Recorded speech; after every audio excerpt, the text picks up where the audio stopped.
allez, on prend donc ce premier sujet après avoir été convoqué donc par la HAC la semaine dernière pour être entendu donc autour de cette affaire qui a été mise à la connaissance donc de la HAC, cette affaire Marwan Ousmane Gawal Diallo. Ousmane Gawal Diallo donc qui a porté plainte contre Marwan pour diffamation, j'y arrive, par voie de presse. La HAC a donc statué hier lundi. Et ce qu'il y a à retenir là-dedans, c'est que notre confrère est désormais suspendu pour 3 mois. Justement, on a suivi quand même cette décision de la HAC hier avec beaucoup d'inquiétude, Ouais. parce qu'il faut rappeler que c'est quand même parole contre parole qu'on nous a rappelé dans la décision. On dit que l'un soutient qu'il a été reçu dans le cadre humanitaire et Ouais. l'autre soutient effectivement qu'il a entendu de tels propos dans la bouche du ministre. Donc de là, de fil en aiguille, on s'est rendu compte que finalement c'est quand même une question de parole contre parole. Ouais. Il n'y a pas de preuves supplémentaires qui pourraient nous pousser d'être assez situés.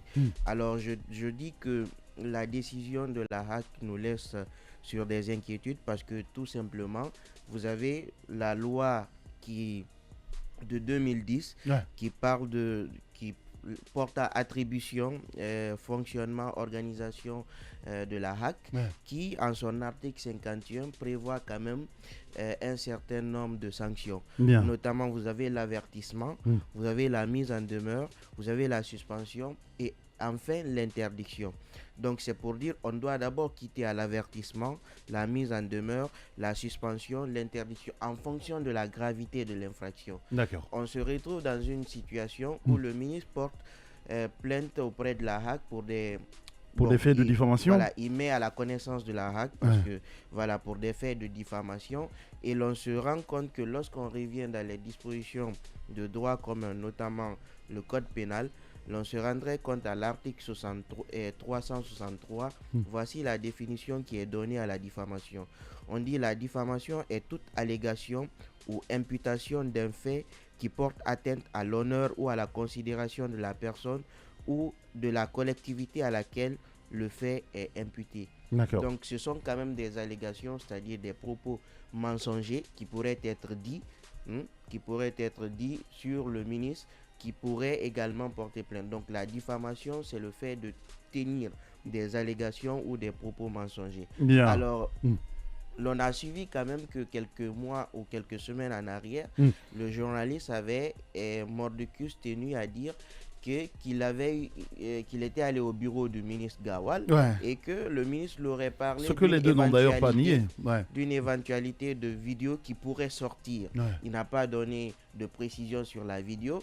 Et le journaliste dans ce studio a aussi répété la même chose en disant qu'effectivement que le ministre Ousmane Gawal l'aurait parlé d'une vidéo qui allait fuiter et qui n'allait pas être bon pour le président de l'UFDG. Voilà, le président de l'UFDG. Je pense qu'il n'est pas rentré dans... Il n'a pas dit c'est telle vidéo, il n'a pas donné la nature de la vidéo. En effet. Mais il a quand même dit qu'une vidéo allait sortir et qui allait mettre à mal le président de l'UFDG. En effet.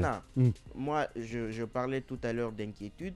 À partir du moment où le journaliste n'a pas dit que c'est cette vidéo qui sort et qui va mettre à mal tel, et c'est ce que le ministre m'aurait rapporté, je ne vois pas de gravité.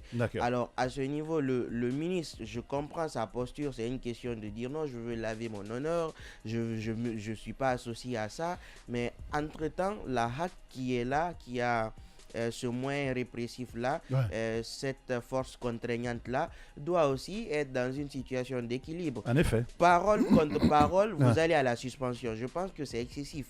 Parole contre parole, on aurait pu parler d'avertissement, on aurait pu parler de mise en demeure. Hein? On nous brandit un avertissement que Marwan aurait eu en 2022. Non, mais... donc là, dit avoir averti Marwan sur un fait en 2022.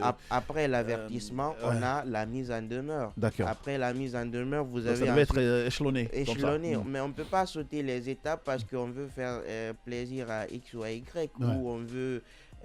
parce que vous savez, parfois les gens aiment le dire, des journalistes qui sont investigateurs, des journalistes qui aiment dénoncer, Ouais. généralement, ils font pas l'unanimité. Beaucoup de personnes aiment dire que ce sont des gens qui parlent beaucoup, alors qu'il faut aller sur des éléments qu'on peut leur opposer et qui leur sont imputables pour pouvoir prendre des sanctions. Ouais. Maintenant, aujourd'hui, sur la décision de la HAC, on va peut-être dire que c'est excessif, mais toujours est-il, c'est une autorité administrative qui pourrait justement, on pourrait aller à son niveau pour déposer un recours gracieux pour qu'il puisse revenir sur sa décision, parce que vous savez, il y a le recours, les différentes formes de recours en droit administratif. Donc on pourrait intenter un recours gracieux auprès de la HAC, tout en demandant à la HAC de revenir sur sa décision et peut-être alléger la sanction qui a été prise, parce que 3 mois sans exercer, c'est quand même beaucoup. C'est énorme. C'est énorme. Je pense que aujourd'hui, pour beaucoup de personnes, pour beaucoup d'auditeurs, beaucoup de téléspectateurs, ne pas écouter Marouane, ne pas le voir sur les antennes, ça sera très compliqué, parce que vous savez, c'est quelqu'un qui globalement est quand même dans le cœur de beaucoup de personnes. Moi, vous croisez pas mal de personnes, ils vous diront j'aime bien On refait le monde, parce que j'aime de par le sérieux qu'il y a autour de son travail, de par ses recherches. Justement, ses recherches, ses investigations. Donc quand même, il serait quand même très très malheureux, très dommage de ne pas l'avoir sur les antennes. C'est pourquoi on estime que on pourrait effectivement intenter ce recours gracieux là devant la HAC pour alléger la peine, et on va pas aller dans un choix ou dans un combat coup pour coup. C'est quand même une autorité, il faut respecter l'autorité et privilégier le recours gracieux pour alléger la sanction. Voilà, après de l'autre côté, d'autres te diront de demander aussi de demander à la même HAC d'avoir le même courage de dire aux autorités qu'il n'est tout de même pas bon de continuer de brouiller des médias, de continuer de ne pas laisser les médias à travailler, parce que à côté il y a quand même des emplois qui sont en train de se perdre, quoi. Justement, à ce niveau, c'est pourquoi j'ai dit, je parlais d'inquiétude tout à l'heure. On a une HAC, une HAC qu'il fait dans 2 poids 2 mesures. Voilà, dans du 2 poids 2 mesures, parce que même la loi de 2010 qui porte ses attributions, l'organisation, composition et fonctionnement, prévoit quand même des dispositions qui font obligation à la HAC de promouvoir le droit d'accès à l'information, et puis de rendre la tâche facile aux médias. J'ai pas eu le temps d'énumérer toutes ces dispositions, mais je les ai lues de passage. D'accord. Donc à ce niveau, la HAC a un peu fui sa mission, parce qu'à ce niveau, l'on ne s'intéresse pas à ça. On a des médias brouillés.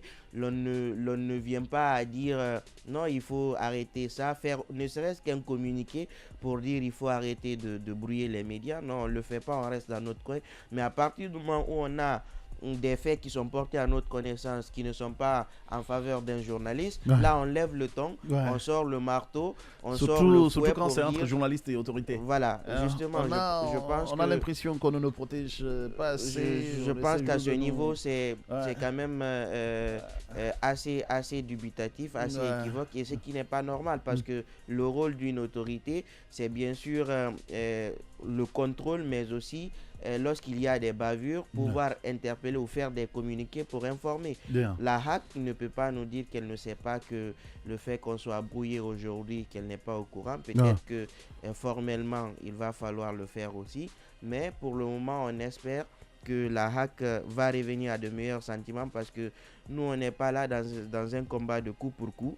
On reconnaît l'autorité de la HAC, mais à elle aussi de savoir qu'elle a un pouvoir. Parce que si quelqu'un ne sait pas qu'il a un pouvoir, de pouvoir justement exiger le droit d'accès à l'information, faire des communiqués pour rappeler ou interpeller ceux qui brouillent les zones, je pense qu'on fuit sa mission. Et de ce point de vue, l'on ne peut pas fuir sa mission d'un côté et puis de l'autre côté vouloir appliquer les mécanismes de sanction. Je pense que c'est du 2 poids 2 mesures et ça ne passe pas. Voilà, donc on va amener beaucoup de force à Marouane ce matin, suspendu donc par la HAC pour 3 mois, et puis en même temps on a adressé un avertissement donc à l'émission Refait le Monde de Joma Media. Donc beaucoup de force à vous les gars.